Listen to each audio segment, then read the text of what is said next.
know now, this morning, 3 law enforcement officers in Baton Rouge were killed in the line of duty. 3 others were wounded. One is still in critical condition.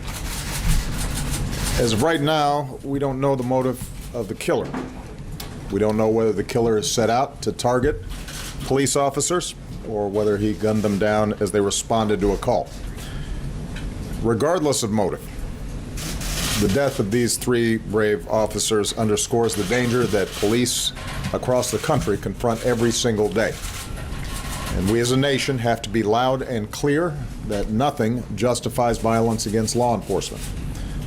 Attacks on police are an attack on all of us and the rule of law that makes society possible. Now, earlier this afternoon, I spoke with Governor Edwards and Mayor Holden, and I offered them the full support of the federal government and reiterated my full support for law enforcement in Baton Rouge and for police officers across the country. I also spoke to the Attorney General. The FBI has already been on the scene, and through the work of all levels of government, justice will be done. Most of all, our hearts go out to the families who are grieving. Our prayers go out to the officer who's still fighting for his life. This has happened far too often, and I've spent a lot of time with law enforcement this past week. I'm surrounded by the best of the best every single day, and I know whenever this happens, wherever this happens, you feel it. Your families feel it, but what I want you to know today is the respect and the gratitude of the American people for everything that you do for us. And 5 days ago, I traveled to Dallas for the memorial service of the officers who were slain there. I said that that killer would not be the last person who tries to make us turn on each other, nor will today's killer. It remains up to us to make sure that they fail. That decision is all of ours.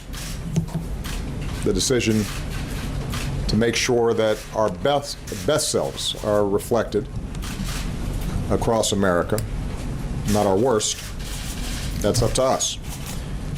We have our divisions, and they are not new. Around-the-clock news cycles and social media sometimes amplify these divisions.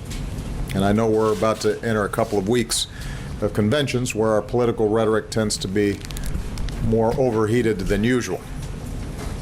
And that is why it is so important that everyone, regardless of race or political party or profession, regardless of what organizations you are a part of, everyone right now focus on words and actions that can unite this country rather than divide it further.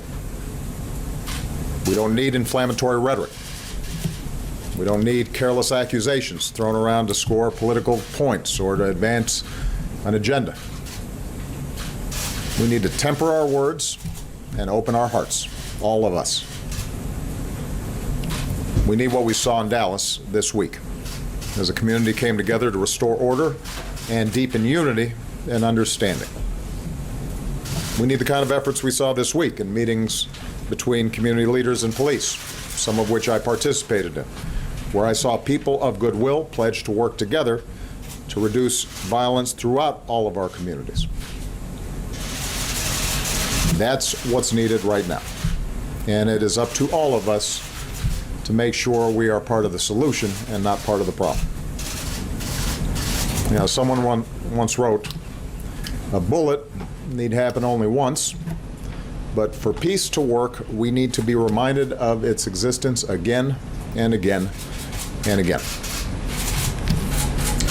My fellow Americans, only we can prove through words and through deeds that we will not be divided, and we're going to have to keep on doing it again and again and again. That's how this country gets united. That's how we bring people of goodwill together. Only we can prove that we have the grace and the character and the common humanity to end this kind of senseless violence, to reduce fear and mistrust within the American family, to set an example for our children. That's who we are, and that's who we always have the capacity to be.